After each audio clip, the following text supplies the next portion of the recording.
আমাদের জেপিসি যে committee, joint parliamentary committee কলকাতায় এসেছিল ওয়াকফ সংশোধনী বিল নিয়ে আলোচনা করতে, কি হয়েছিল সেখানে আপনি ছিলেন? 32টা সংস্থা গিয়েছে তাদের মতামত রাখার জন্য। এক একটা সংস্থাকে 3 মিনিট করে টাইম দিচ্ছে। বলুন 3 মিনিটে প্রায় 40-এর অধিক যে সংশোধনী হয়েছে সেইটা কি ব্যাখ্যা করতে পারবে? ব্যাখ্যা তো এক একটা সংস্থার এক একটা অ্যাঙ্গেল থেকে আছে, তাহলে সম্ভব নয়। সবাইকে বলছে রিটেন দেওয়ার জন্য, রিটেন দেওয়ার জন্য যদি থাকে কপি, তাহলে এখানে এসে সামনে বসেছে কেন? তাহলে মেল করে রিটেন পৌঁছে দিতে পারতো।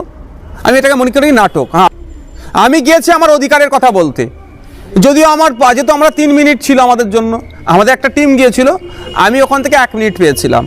আমি জিজ্ঞাসা করেছিলাম হুইল মানে কে আপনার এই প্র্যাকটিসিং ইসলামের মধ্যে সার্টিফিকেটটা দেবে? Will be give the certificate who is in practising Islam, এটা জিজ্ঞাসা করেছিলাম। হাসছিল তখন চেয়ারম্যান স্যার, বুঝতে পেরে গেছে সঠিক আক্রমণ করেছে। আমি বললাম যে এই ধরনের কোনো ধরনের প্রভিশন ইসলামের মধ্যে নাই যে এইটা যে অনুশীলনের মুসলমান, এটা এটা এটা নন প্র্যাকটিসিং ইসলামের মধ্যে আছে। উত্তর দেয়নি উনি হাসছিলেন। তো ব্যাপারটা হচ্ছে যেটা আপনি বললেন যে জয়েন্ট পার্লামেন্টারি কমিটি যেটা এসছে, শুধুমাত্র আমি মনে করি আইওয়াশ। তারপরেও আমরা আমাদের পক্ষ থেকে আমরা রিটেন জমা করেছি। প্রায় আমরা 22 থেকে 24টা মেজর অবজেকশন আমাদের আছে যে এইগুলো করা যাবে না। দেখার বিষয়, যাদের পার্লামেন্টে এমপির সংখ্যা বেশি আছে, যারা অবিজেপি মানে এমপির সংখ্যা বেশি আছে, যারা মনে করেন আমরা সংখ্যালঘুদের জন্য খুব ভালো কাজ করছি, তাদের 29টা, আমার রাজ্যের 29টা এমপি আছে, তাদের পারফর্ম কি আছে। তবে একটা জিনিস আমি আজকে একটা পেপারে দেখলাম, হয়তো আপনারা কোশ্চেন করবেন কি জানি না, যে ওখানে কল্যাণবাবু কি করছিলেন, করতে জানেন নাকি? আমাকে অনেকজন এই কোশ্চেনটা করেছে। সংবাদ মাধ্যমে পরিবেশনা হয়েছে যে উনি খুব ডিস্টার্ব করেছেন সবাইকে। ডিস্টার্ব অ্যাকচুয়াল না, আমি বলি উনি এটা দেখাতে চাইছেন জেপিসির যারা টিম এসেছে, ওর তো ম্যাক্সিমাম বিজেপিও আছে, বারএসএসের মানুষজন মানে এমপি থেকে যারা আছেন, যদি সবে এমপি পরিচিত আমি বলবো, তাদেরকে উনি এমন আবভাব দেখাচ্ছেন, বডি ল্যাঙ্গুয়েজ বা মানে পশ্চিমবাংলা টোটাল কন্ট্রোল করে মুসলমানদেরকে নাকি ওরা এটাই ভাবাতে চাইছে, এমন একটা ভাব যে উনি সর্বেসর্বা। কিন্তু ব্যাপারটা হচ্ছে ওনারাও যারা এসেছিলেন, যে কোনো দলের এমপি হোক না কেন, ওখানে মুসলিম লীগের সম্ভবত এমপি ছিলেন বা কংগ্রেসের এমপি ছিলেন, আসাদ সাহেব ছিলেন, সবাই ওটা বুঝতে পারছে যে অত সহজ নয় যে একটা বছর 30-এর একটা ছেলে এসেছিল, এরকম কালো মাথায় টুপি দিয়ে সাদা পাঞ্জাবি পরে রুগা পেট কাটা ছেলে এসেছিল, শুরু থেকে শেষ পর্যন্ত ওর পারফর্ম কি ছিল। তো ব্যাপারটা তো ওই কল্যাণবাবু হচ্ছে ওখানে যেটা দেখলাম আমি, সবার কথার উত্তর যেন ওনাকে দিতে হবে। আমি যখন বললাম প্র্যাকটিসিং ইসলামের মধ্যে এই বিষয়টাকে যেমন বলতে চাইলাম, ওটা তো আমার মনে হয় চেয়ারম্যান স্যারের সর্বপ্রথম অ্যাড্রেস করা দরকার ছিল। উনি তো ওনার রিপ্লাই দেবেন, উনি না রিপ্লাই দিয়ে উনি একটু হাসছিলেন, মানে ওনার রিপ্লাই দেওয়ার অ্যাকচুয়াল জায়গা ছিল না, কারণ ইসলামের মধ্যে এই ভেদভাব নাই। আপনি মুসলমান, আমিও মুসলমান, একজন যিনি 5 ওয়াক্ত নামাজ পড়েন তিনিও মুসলমান, যিনি 1 মাস রোজা রাখেন তিনিও মুসলমান, যিনি রোজা রাখেন না তিনিও মুসলমান। রোজা না রাখার জন্য 5 ওয়াক্ত নামাজ পড়ার জন্য সে সৃষ্টিকর্তার বিধানে সে যে শাস্তিযোগ্য যে বিধানে সে পাবে, কিন্তু সে মুসলমান নয়, এরকম ব্যাপার নয় তো।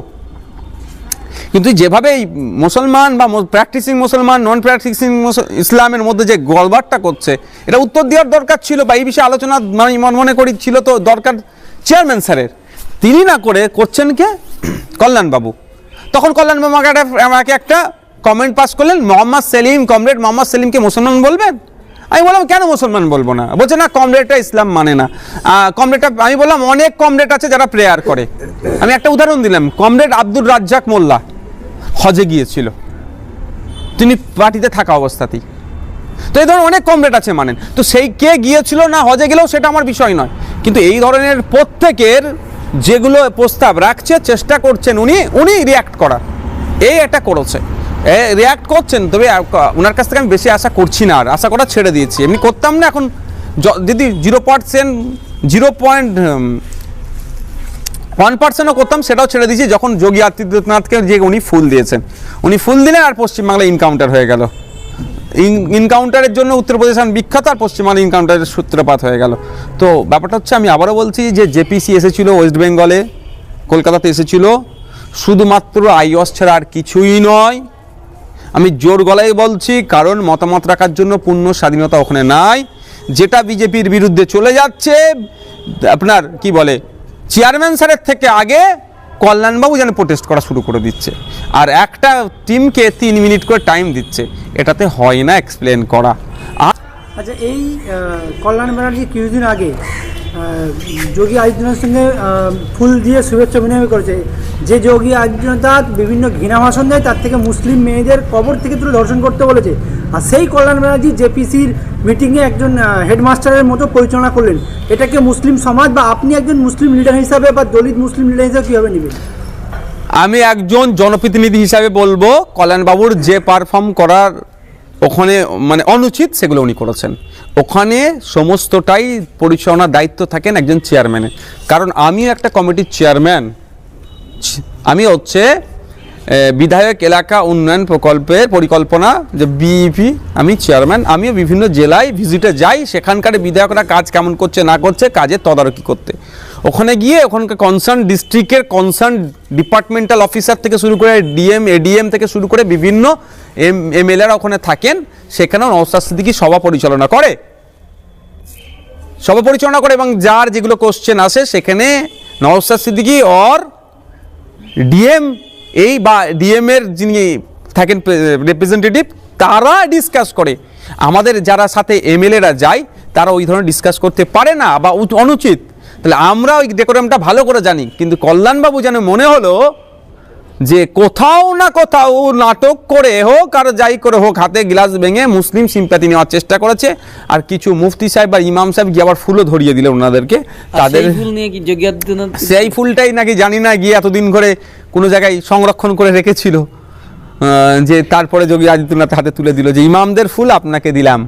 যে ইমামরা মুসলমান মেয়েদের সামাজিকভাবে ধর্মীয়ভাবে আপলিপমেন্টের কথা বলে, সেই মহিলাদেরকেই কবর তুলে তো ধর্ষণের আপনি নিদান দিয়েছেন, আনান আপনি ইমামদের গিফটটা আমাকে দিয়েছে, আপনাকে আমি দিলাম। ওখানে কল্যাণবাবুর ভূমিকাটা ছিল চেয়ারম্যান স্যারকে প্রোটেক্ট করা।